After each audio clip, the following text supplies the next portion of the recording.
I followed my wife to a hotel and fell for the wrong woman. The first time I noticed the new scent, it wasn't on her. It was in the air between us, the kind of fig and amber whisper that belongs to hotel lobbies and people who don't call it perfume but a note. Marin leaned past me to grab her keys that night, and the air hummed with it. She pecked my cheek, face already pointed toward tomorrow. The door clicked. I stood there, holding our takeout menu like a flag nobody salutes anymore. Lately our apartment felt borrowed. Her phone lived face down, our jokes arrived late and out of breath, and the distance between the couch cushions measured a kind of weather. We weren't bad, that's the thing. Bad is loud and obvious. We were fine, and fine is the kind of quiet you have to listen to or it swallows you. I make sound for a living, mixing podcasts in a studio above a tattoo shop, and I'd been hearing static in the spaces where our sentences should be. It made me suspicious of everything. The extra-long showers, the new blazer that arrived in a garment bag, the way she began saying, "I'll be late," like it was traffic's fault. The key card sleeve turned up on a Tuesday, slipped inside the pocket of my denim jacket like a polite confession. CALDER House in elegant serif, room 604 scribbled in a rush. No name, just the aftertaste of a pen that had somewhere better to be. I thought about it for exactly 8 minutes. Then I fed our succulents too much water, changed shirts twice, and told myself that following your wife to a hotel is not something a reasonable person does, which left me with the problem of not feeling reasonable. Calder House sits 2 blocks from our place, all velvet and low conversation. The lobby was a design mood board, green marble, palms in black planters, lighting that forgives. I wasn't sure what I planned to do if I saw her. My worst ideas included hiding behind a fern and accidentally becoming a plant person. I saw her before the fern saw me. Marin at the bar, elbows on red leather, talking to a man with the kind of haircut you get when you're never the one who has to wait. He wore a pale shirt. It looked expensive in a way that wanted you to notice. They weren't touching, but their silhouettes leaned together like magnets hadn't made up their minds yet. I didn't go closer. I was still deciding if I wanted facts or plausible deniability when a woman slid onto the ottoman next to me and said, without hello, "Don't punch him. He bruises ugly." Her dress was navy and simple, the kind that does more with less. She had a freckle on her collarbone and a steadiness to her hands as she stirred her drink. The glass promised citrus. Her eyes promised she'd already mapped the room. "Excuse me," I said, because my brain always brings its small-talk suit to a knife fight. "Lucas," she said, tipping her chin toward the bar. "The man with your wife, he's my husband." She took in my posture, the hotel sleeve in my fist, the way I'd positioned myself to see without being seen. We're in the same boat, apparently. I looked at her left hand, a ring thin gold, the kind you might forget you're wearing until someone twists it. "I'm Evan," I told her, because names make things real. "Isla," she said, and the name fit the way her hair fit the soft wave it had chosen. "Before you ask, I saw the calendar alert. He thinks he's slick because he changes her name in his phone. She, M now, like a Bond villain." "Marin," I said, the word tasting like metal in my mouth. We watched them the way people watch the ocean when they're trying to decide if it's safe. Marin's laugh arrived, a little too bright. Lucas's hand hovered over the base of her glass like pretense. "Do we intervene?" I asked. "Soon," Isla said. "Let's learn what story they think they're in." She sipped her drink, the kind of measured that comes from practice. "For the record, I didn't think I'd be this calm." "Me neither," I said, and it came out as relief. Marin touched Lucas's sleeve, a light, social touch. He leaned close to hear something in the noise. His mouth moved like a man auditioning. She didn't pull away, but she didn't lean closer either. Watching somebody you love in that thin space, 1 inch left of no, 1 inch right of maybe, does something spiky under your ribs. "Walk with me," Isla said suddenly. "They'll head upstairs if it's going anywhere.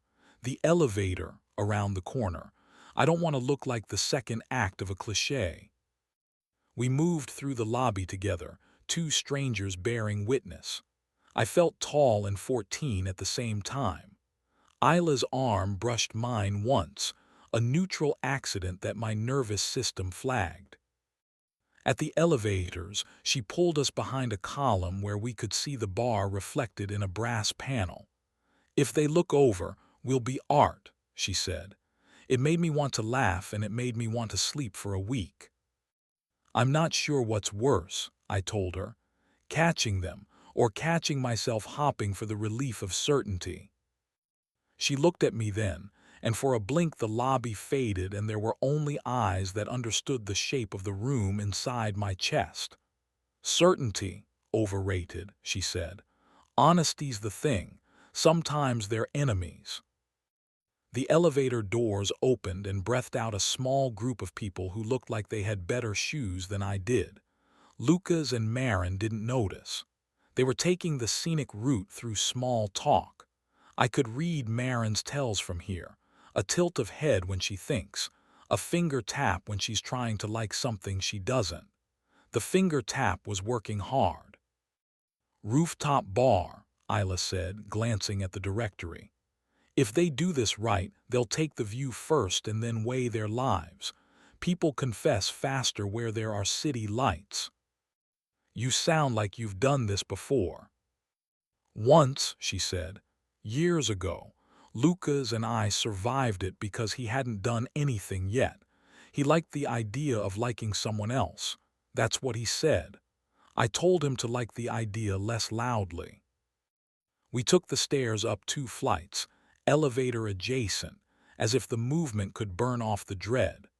The rooftop was a canopy of string lights and well-dressed dilemmas.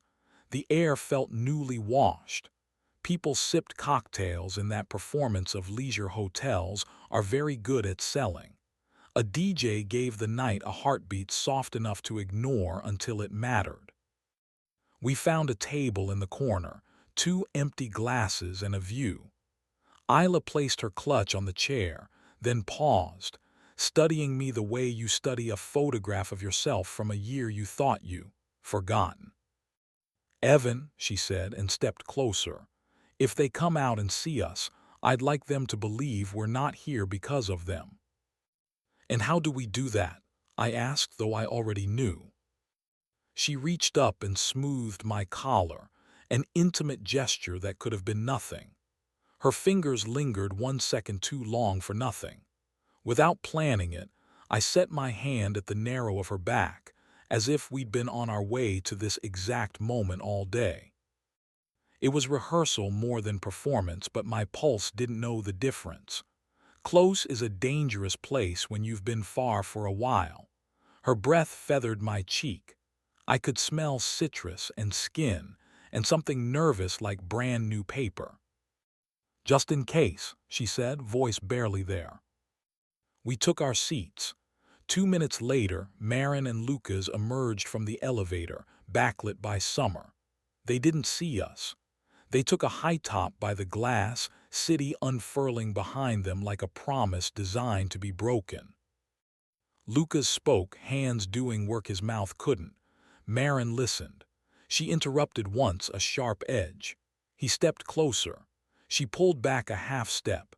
He leaned, testing, and for an instant I saw the fork in the road, her mouth accepting or not. Isla's fingers found mine beneath the table, not romantic, not.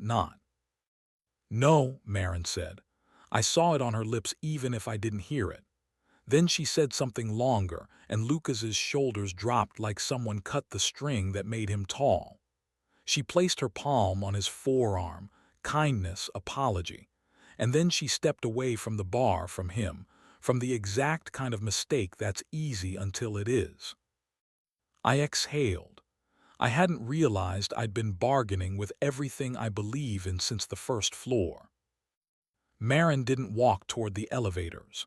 She walked along the glass, dragging one finger over the top of the railing as if she needed to feel the city to remember her own pulse. Lucas stayed, blinking in the life he'd failed to make. She said no, Isla breathed, her grip loosened. She wasn't smiling exactly, but a muscle along her jaw let go. Do we go to them, she asked, or do we let them come to us? Neither, I said. If we come in hot, the whole story becomes the ambush. Let it be what it is. We watched for another minute that felt like a mile. Then Isla stood. Walk me downstairs, she asked. I don't want him to see me yet. I rose, grateful to move. Walking gave my body something to do that wasn't imagining futures I didn't want. In the stairwell, the music softened into a pulse we could carry. Isla stopped halfway between floors where the light went kind and unreliable.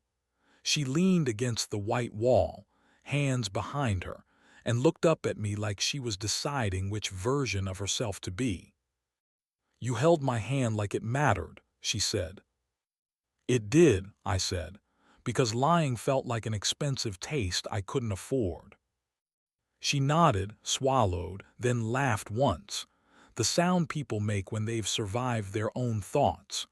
We could kiss, she said, as if suggesting a dessert we'd probably regret but might tell stories about.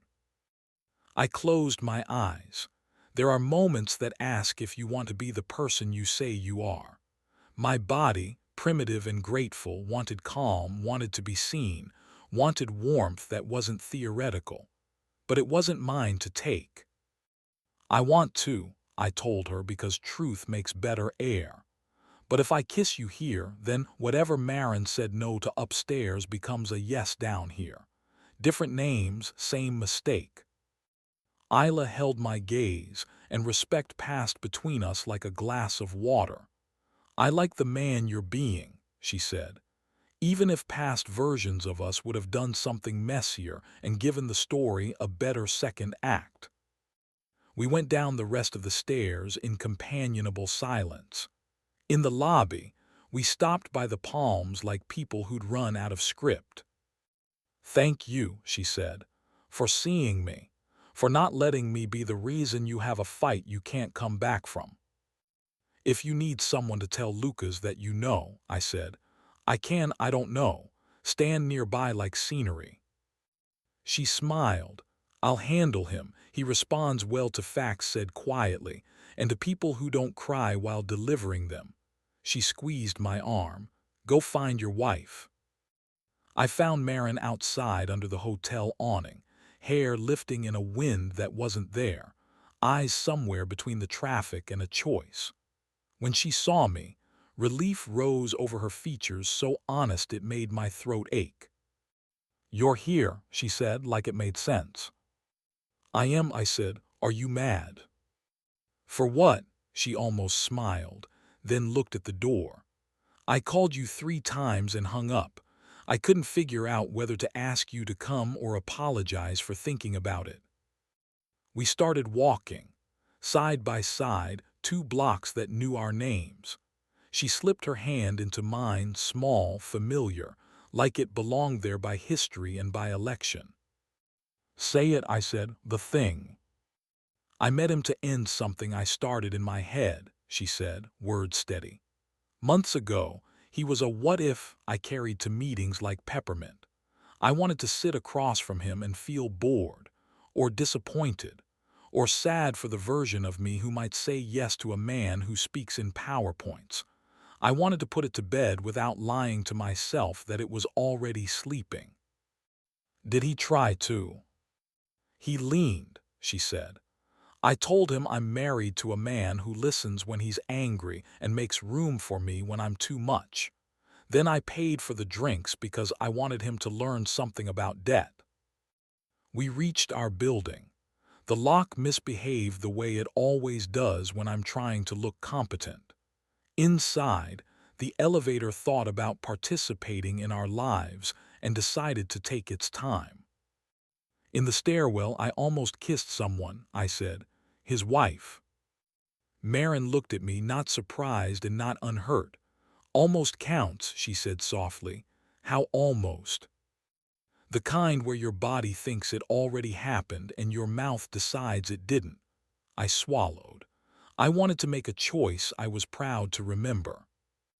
She nodded, eyes shining in that way that has nothing to do with tears and everything to do with seeing.